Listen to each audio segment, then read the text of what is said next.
Boa noite, aqui é o Renan e hoje eu optei aqui por trazer para vocês um fluxograma de estabilidade de controle, focado principalmente, que eu fiz entre 2021 e 2022, em que eu tentava deixar um pouco mais clara a relação de estabilidade de controle com as demais áreas do aerodesign no contexto do Urtal. Então pode ser que falte alguma coisa, ele não está totalmente desenhado para ser aplicado num otimizador, por exemplo, e também pode fugir um pouco daquilo que a gente vê comumente na bibliografia relacionado à metodologia de projeto aeronáutico, que começa no conceitual, até testes, validação e voo. Ele é muito mais uma visão que eu tive a respeito do fluxo de variáveis no Urtal, como que isso afetava a estabilidade de controle e as demais áreas, e eu trago aqui para tentar auxiliar principalmente alguém que não consiga visualizar como que se dá esse fluxo de variáveis. A gente pode ficar um pouquinho perdido, e dentro aqui desse fluxograma, eu vou começar pelo aerodinâmico, porque é a primeira área que já vai impactar diretamente a área de estabilidade e controle, já que a gente menciona o estabilizador horizontal vertical com base numa entrada que seria a geometria da asa.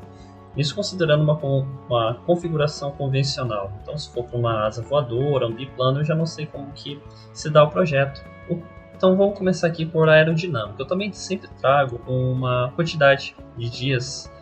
Então aqui a gente está pensando numa divisão de áreas, a gente não está trabalhando com otimizador. O otimizador vai te entregar a aeronave pronta, praticamente, né? Um conceito pronto, um pouco mais detalhado. Aqui eu já trago as áreas divididas, porque por muito tempo o Urtal não trabalhou com otimizadores, então as áreas se dividiam e realizavam suas atividades pontualmente. Então tinha-se entregas após determinado período de tempo. A aerodinâmica começa com a seleção do aerofólio e em seguida o projeto da asa.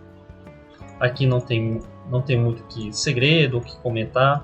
Eu delimitei um período de 2 a 4 semanas, porque depende muito da experiência dos projetistas, e aerofólio é algo que dá para se analisar em uma semana, desde que você tenha um banco de dados, e assim como a asa pode demorar um pouco mais, porque existe uma relação aqui com o desempenho, e eu acho que eu hoje traçaria aqui uma reta de asa, ela já vem aqui para cálculo de velocidades, então não vamos considerar que seja linear, mas que tem que ter uma troca aqui. Eu acho que não pode ser mente de um lado.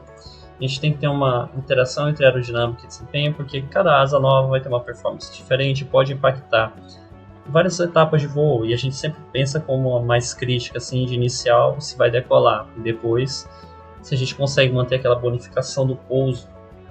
E outras etapas de desempenho que são importantes, claro, verificar se a aeronave vai subir, mas a gente tem como a decolagem ali como um fator bem crítico, principalmente quando a competição coloca agora os obstáculos para a decolagem, no caso da Advanced. Então a aerodinâmica gera uma chamada planilha de outputs. Nessa planilha de outputs nós vamos ter a geometria da asa, coeficientes e derivadas. Coeficientes principalmente sempre tem que estar delimitados para uma dada condição. Então, qual que é a tua densidade, quais foram os parâmetros lá da equação de Reynolds que você utilizou, para poder fazer esses cálculos. Então você acompanha, também eu vou adicionar aqui as condições. O que eu acho também interessante ter delimitado é a condições de análise, é claro, mas como você extrai esses coeficientes? Qual que é o método que você utilizou? Então, se você utilizou o XFLR5, lá você tem alguns métodos como LLT, VLM1, VLM2, e cada um deles tem as suas aplicações e limitações. Então é interessante deixar também documentado como um output da sua área o método no qual ele foi extraído, né? Método de extração dos coeficientes. Método de extração de coeficientes. Então, particularmente, o CL máximo é o coeficiente que você extrai quando aplica um dado método adequado. Então, aqui um método que é utilizado para o CL máximo é aquele do DATCOM, que é referenciado no Goodmunds, que eu acho que o nome dele é a teoria da seção crítica. Você pega o CL máximo do aerofólio, traça uma curva, plota a distribuição de sustentação da asa, por exemplo, no AVL, e vai aumentando o ângulo de ataque até que uma única seção da asa atinja aquele valor de CL máximo delimitado pelo perfil na sua ocorrência de stall. E é claro que a gente vai ter uma correção, porque a corda geralmente é constante ao longo da envergadura. Você analisa o stall do teu aerofólio por um dado número de Reynolds, porque vai ter uma corda associada àquele número de Reynolds. Então faz alguma outra correção, mas é interessante você deixar também isso explícito. Gerando essa planilha de outputs de aerodinâmica, ela vai alimentar essa habilidade de controle e também desempenho. Desempenho, aqui eu trouxe o cálculo de velocidades porque ele já tem como uma entrada a tração disponível, as curvas de tração disponível e requerida, e aqui eu trago duas condições, Manaus e São José dos Campos, que a gente precisava fazer análise. Não me lembro se era preciso fazer esse tipo de análise, mas a comissão técnica em um dado momento se mostrou interessada em saber essa diferença de performance, não que a gente tenha validado essas diferenças de decolagem e pouso entre Manaus e São José dos Campos, mas eles pediam esse tipo de análise. E desempenho, né, antes que a gente não passe direto para estabilidade e controle, ele precisa fazer essa seleção do grupo motopropulsor. Pode ser necessário comprar novas hélices, novos motores, e a depender das limitações, restrições do regulamento da competição, pode ser necessário comprar um novo motor para fazer os testes. Então, eu coloquei aqui como 1 a 2 meses, porque a gente está falando de uma área que depende de aquisição de componentes. Ao contrário de aerodinâmica e estabilidade e controle, essa área precisa comprar coisas, precisa comprar motor, precisa comprar bateria, ESC, combustível. Não precisa mais de combustível porque não tem mais voo. Mas, como é uma área que demanda aquisição, ela tem que ser antecipada. Então, precisa ter caixa e precisa ter tempo. São duas coisas que impactam a qualidade da área de desempenho. Tendo essas variáveis, então supondo que você fez os testes dinâmicos, tem as curvas de tração disponível para cada motor, cada hélice, a área de desempenho faz o cálculo das velocidades, que no caso seria um envelope de velocidades. Eu colocarei aqui envelope de velocidades. Acredito que já seja possível nessa etapa do projeto traçar a tração disponível por requerida, indicar a mínima, máxima, a mínima operacional, 1.1 da velocidade stall, velocidade de manobra, e, se eu não me engano, velocidade de cruzeiro. Tem essas velocidades indicadas e também fazer análise de decolagem e de pouso. Acredito que aqui boa parte da análise de desempenho que seja crítica seja solucionada. Também tem que trazer a subida, porque a subida a gente precisa garantir o excesso de potência. Você só sobe quando tem excesso de potência para uma dada carga, para uma dada densidade, velocidade, tudo bem. Então, é crítico também, não adianta você decolar, você tem que conseguir subir e atingir uma determinada altura que seja operacional. Até mesmo aquela altura que seja mínima para você ter efeito solo durante a carga máxima, como aeronaves da regular. Já cheguei a ver, então a aeronave ficava subindo e descendo perto do solo. Esse tipo de análise é importante sim. Então, aqui traria todas, eu acredito, com a análise de desempenho feita, tração disponível requerida, seleção de hélice do motor praticamente entrada numa planilha e a saída automática de quase todas as análises. Eu acho que vai faltar ali carga útil. E em seguida uma verificação dos requisitos, se não atende. No caso, a gente já está com uma asa aqui, por exemplo, sendo analisada, volta para a aerodinâmica e entra na parte de design, que foi o que eu mostrei aqui. Então, aqui nós temos uma restrição de desempenho em relação ao projeto da asa. Atender aos requisitos, estabilidade de controle, tem um envelope de velocidades e também tem a asa, a geometria, coeficientes e derivadas. Com esses dois parâmetros é possível começar o dimensionamento das superfícies de controle e também da empenagem.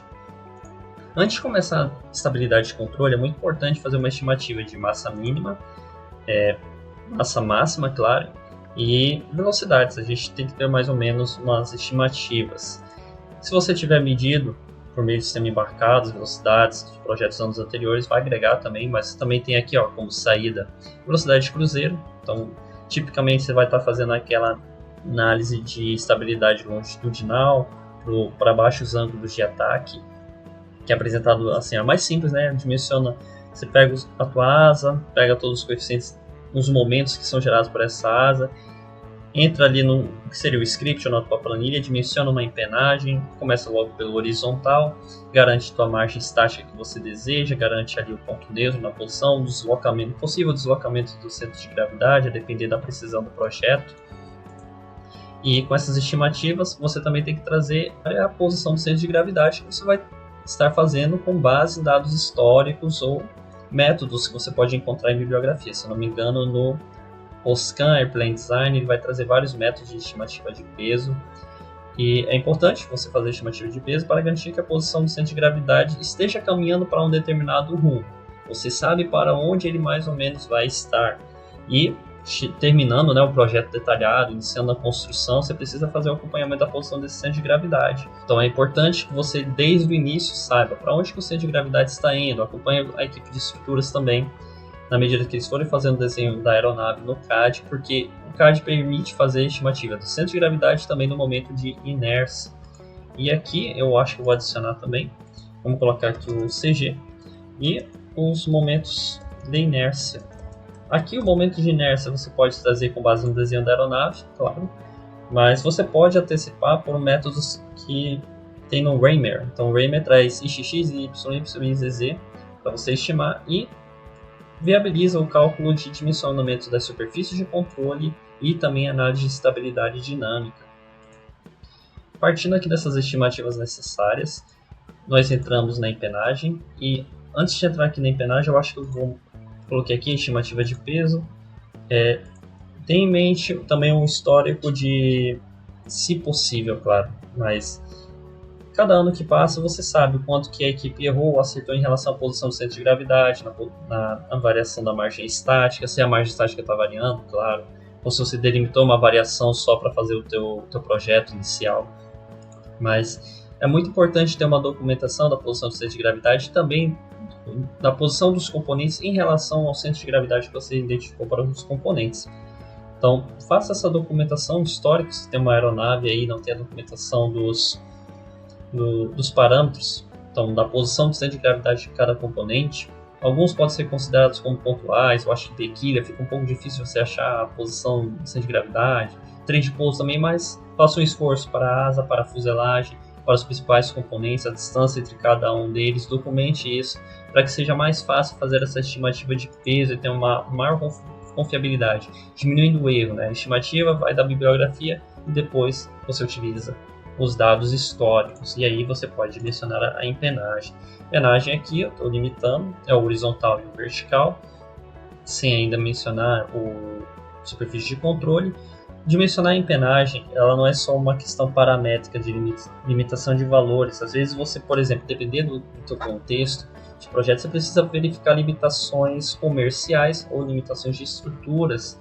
Aqui eu não estou trazendo esse tipo de limitação, mas eu acho que ela viria aqui de estruturas. Por exemplo, tamanho do tubo de cauda. Tubo de cauda é a forma, o comprimento do tubo de cauda é a forma de se falar, né? Tubo de cauda. Mas aqui, algumas equipes, eu não sei todas, né? Mas elas vão fazer ali um projeto laminado da estrutura do que seria o tubo de cauda delas, né? Não sei se teria um outro nome mais adequado. E essa estrutura seria laminada, então não seria mais um tubo. Não sendo mais um tubo, ele deixa de ter a perspectiva comercial. Você não compra mais aquela estrutura feita, né? Eu não sei se tem estrutura laminada para você comprar em algum site e colocar no seu avião. Isso daí eu acho que não existe. Mas existe tubo de carbono. Então ele perde ali uma limitação que seria comercial. Então houve alguns momentos, em 2019, a gente solucionou isso muito fácil, de uma forma muito rápida. Cheguei e falei, o que vocês vão colocar no tubo de cauda? O que vai ser o tubo de vai ser um tubo de carbono de tantos metros, dá para trabalhar com isso? Dá para trabalhar com isso, tranquilo, acho que era 1 metro, 1,20 m, e você fechou uma variável com base em um dado comercial e uma limitação de estruturas também. Então eles têm que ser capazes de dizer o seguinte, não dá para fazer mais que tantos metros, porque senão vai ter problema estrutural. Então, em instabilidade se resume por isso. Em termos de estruturas e cargas, é distribuição de esforços em pontos duros e a capacidade da estrutura suportar. Então existem essas limitações aqui que não estão expostas. Você vê que existem estimativas necessárias de distribuição de peso, mas aqui também tem uma outra entrada, que são essas limitações estruturais. Eu acho que eu colocaria bem aqui em algum ponto, limitações, puxaria aqui estruturas, essas limitações. E aí nós entramos na superfície de controle, e aqui eu adicionaria mais um bloco. Sempre é bom deixar um pouco mais didático aqui. Eu acho que se eu for fazer o desenho, eu acho que a aula vai demorar um pouquinho mais. Eu acho que em outro momento eu dou uma atualizada, coloco esses pontos e vejo a aula. Mas aqui eu colocaria as condições críticas de dimensionamento e depois análises estáticas de manobra, que é você visualizar qual é o comportamento em termos de estabilidade, deflexão de profundor, de leme, conforme a velocidade varia. Isso impacta muito mais a parte de estabilidade longitudinal. Variação de carga, variação de densidade, variação de carga, densidade e variação de velocidade. Eles impactam muito ali o quanto que o teu profundor vai precisar defletir, por exemplo. Então essas análises são interessantes também, análise da variação do fator de carga, variando também o centro de gravidade.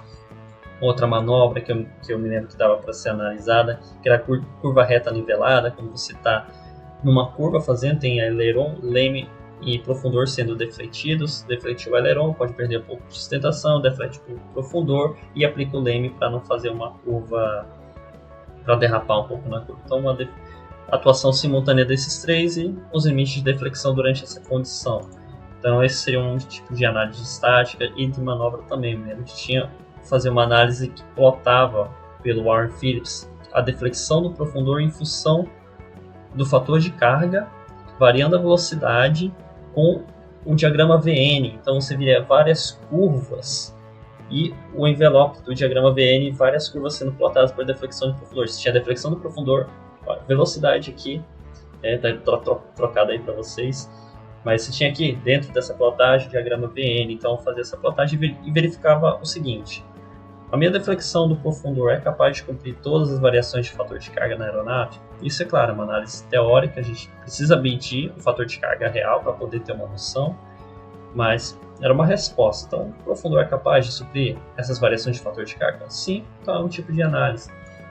Depois eu vou fazer um vídeo, eu tenho outro fluxograma aqui que fala sobre esse tipo de análise, mas é só para ter uma ideia mesmo. Mas lembra-se que aqui existem as restrições de dimensionamento: profundor, decolagem, leme, a intensidade de vento cruzado e aileron, tempo necessário para atingir determinado ângulo de inclinação, conforme o Sadraí. Então usava esses três métodos, então se mostraram suficientes ao longo do tempo e a comissão indicou que eram bons. Assim, era aquilo que se esperava para se dimensionar, se direciona para a condição crítica. Eu divido a análise dinâmica em duas etapas, inicial e detalhada. Eu não me lembro qual que era a inicial, não vou conseguir comentar aqui agora, mas vamos pensar aqui que o que é uma análise dinâmica inicial? Verificar se a aeronave não está extrapolando determinados valores. Eu acredito que, se eu fosse fazer hoje, eu verificaria primeiro polos negativos do lado esquerdo, acho que era essa análise, né? Então você tem um eixo imaginário e o eixo real, e se não me engano ele fica na parte negativa do eixo. Infelizmente fugiu aqui os conceitos de controle, são raízes negativas, eu acho que era raízes negativas. Então verificar se as raízes são negativas para o movimento longitudinal e o látero direcional eu não me lembro. Porém, um bom ponto de partida é a norma 1087-85C. Lá você vai ter o cálculo de parâmetros, por exemplo, o produto da frequência natural com a taxa de amortecimento para o Dutch Roll deve ser maior ou menor que tanto para determinado nível de aceitabilidade desejado. Então a norma ela te dá um bom guia. Eu vou trazer esse livro aqui, ó, Warren Phillips, você tem tudo lá, cara. Só que eu não sei se ele vai apagar tudo aqui, ó. Warren Phillips, Mechanics of Flight. Então ele tem um capítulo aqui que ele comenta muito bem essa parte. Então, parte longitudinal, laterodirecional e espiral eram mais difíceis assim. E eu acho que eu faria uma análise dinâmica primeiro verificando. Tá atendendo a norma? Beleza. Tá com as raízes no ponto negativo? Beleza. Eu acho que tá adequado. O que seria a análise dinâmica detalhada? Eu já trabalharia tentando responder como que é a dinâmica durante a subida. Aí eu dividiria por fases de voo. Eu tentaria responder o comportamento dinâmico para cada fase de voo. Geralmente eu fazia somente para velocidade de cruzeiro, porque a modelagem matemática da estabilidade dinâmica que eu utilizava era limitada assim, para cruzeiro. E aí você tem que fazer uma ou outra adaptação ali nas equações, por exemplo, para considerar a subida. O livro já trazia alguns exemplos. Você alterava algum ângulo ali, colocava aquela velocidade e verificava se o comportamento da aeronave não é necessariamente instável, mas estava adequado para aquela operação, para aquela determinada fase de voo. Isso que eu não tive muita experiência. Então, por exemplo, é de se esperar que uma dada fase de voo, o modo dinâmico não tenha uns níveis de aceitabilidade tão alto. Não significa que ele fosse instável, mas que o nível de aceitabilidade dele fosse reduzido para aquela dada fase de voo. Então, me faltou um pouco de embasamento nessa questão. Então, na prática, eu acabava validando somente a parte de cruzeiro. Então, vamos supor que a gente fechou a superfície de controle, análise dinâmica inicial, estimativas de distribuição de peso. Deixa eu só ver de onde que eles vêm. Tem aqui de estruturas, mas está um pouco limitado, né? Eu não vou comentar sobre isso. E aí a gente gera uma planilha de outputs, com geometria e derivadas. Assim como a gente conforme eu comentei lá em aerodinâmica, estabilidade de controle também utiliza modelos matemáticos que são mais adequados para uma dada condição. Quando você faz o dimensionamento ali da bibliografia mais básica, de Miranda, Nelson, Anderson, deixa eu ver o que eu tenho aqui. Pô, nenhum dos três aqui que eu tenho são básicos. Mas aqui, Anderson, Fundamentos de Engenharia Aeronáutica. Então, são modelos matemáticos que são aplicados para baixos ângulos de ataque, com a finalidade de prever o comportamento estático da aeronave e dinâmico. Dinâmico é mais ético, mas você precisa conhecer que esses modelos, que essas equações são modelos matemáticos que são empregados para analisar o comportamento da aeronave. Então, eles são limitados para uma dada condição. Você tem que saber que, assim como a aerodinâmica tem a visão que cada método de análise de asa, VLM, LLT, eu só lembro desses dois, perdão, CFD, cada um deles vai ter sua limitação em termos computacionais ou de cálculo. Estabilidade de controle também tem o mesmo aqui. Então não é diferente nesse contexto. Você tem que entender, estou usando determinado método conforme determinada bibliografia para fazer determinada análise. Ele apresenta essas limitações. Como que eu vou encontrar uma... Não é como que eu vou encontrar, mas quais são as outras formas que eu posso utilizar para cobrir essas etapas, esses pontos específicos do meu envelope que eu não consigo cumprir a partir desses modelos mais básicos. Às vezes é, por exemplo, uma análise que já é um pouco mais difícil de estabilidade de controle de fazer, mas que é preciso logo no início do dimensionamento, de rendimento. Você vai encontrar na bibliografia, por exemplo, alguns cálculos para você estimar o rendimento da empenagem com base na distância, Distância, deixa eu encaixar minha mão aqui, e a altura da empenagem. Mas um CFD vai te indicar melhor essa parte aí do fluxo. Aí quem vai saber fazer melhor é a aerodinâmica mesmo, se você aprenda. Mas isso é limitado. Você vai ter a bibliografia te dando uma equação, mas o mais real e mais indicado é saber esse rendimento aqui da forma mais precisa. Você usa uma equação, você vai ver que elas têm erros, cada uma diverge entre si, cada uma é mais aplicada dada a condição. Downwash também é uma variável que você geralmente utiliza ali a aproximação elíptica, mas tem outras formas de você calcular, você pode extrair pelo AVL também. Tendo que existem limitações nas equações da mesma forma como existem limitações nos métodos utilizados para aerodinâmica estimar coeficientes derivadas da asa, e eles têm que eles geralmente têm um contato mais rápido com essas limitações do que estabilidade de controle. Depois disso, nós temos uma realimentação das áreas então, aerodinâmica, ela vai estar traçando a polar de arrasto, porque já percorreu todas aquelas velocidades, ela vai traçar a polar de arrasto para várias fases de voo, para várias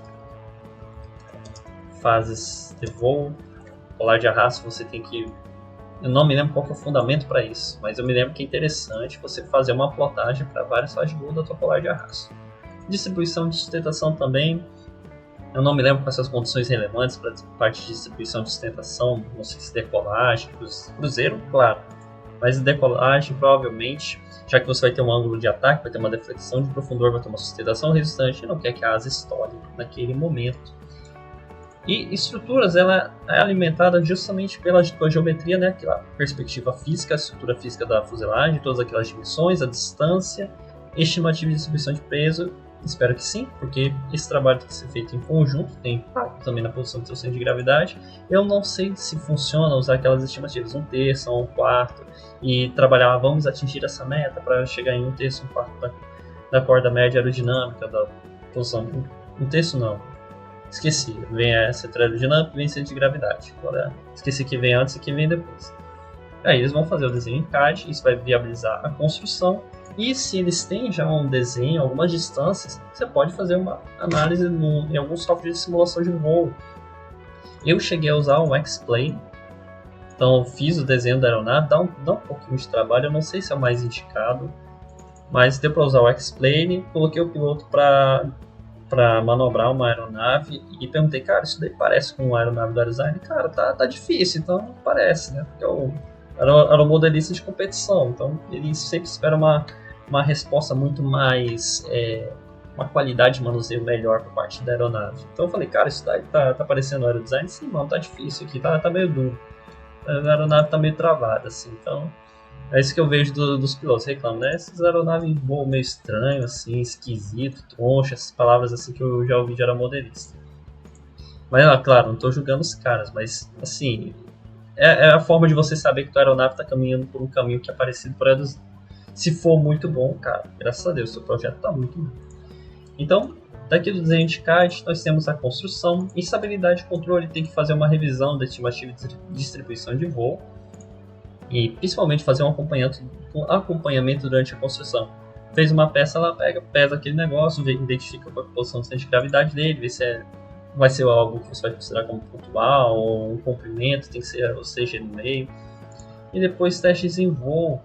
Eu nunca consegui fazer testes em voo assim, porque não tinha um sistema embarcado para fazer a coleta de velocidade, de densidade, deflexão de superfície de controle. E eu acabava não tendo. E aí eu coloquei 4 semanas aqui, porque um final de semana para teste de voo você faz em cada final de semana você faz uma bateria de testes. E para cada uma dessas baterias de testes você vai fazer a validação das análises e análise de Cooper-Happer. Lembra que Cooper-Happer você faz para condições de voo. Então vamos verificar aqui profundor durante a decolagem. Então o piloto vai aplicar comando de profundor durante a decolagem, ainda vou discorrer um pouco mais a respeito disso. E aí você vai perguntar dele, qual que é o nível de aceitabilidade? Não é o nível de aceitabilidade, perdão, mas existe um fluxo de perguntas encaixadas que você vai fazer em sequência para poder extrair do piloto a informação do nível de aceitabilidade da aeronave. Porém, tem um detalhe. A opinião do piloto é subjetiva. O piloto decola da melhor forma como ele aprendeu a decolar as aeronaves. Dito isto, ele vai encontrar uma condição de pilotagem que vai ser mais favorável à decolagem da aeronave durante aquele momento. Ou seja, ele enviesa, ele tem um padrão de enviesamento do teu teste.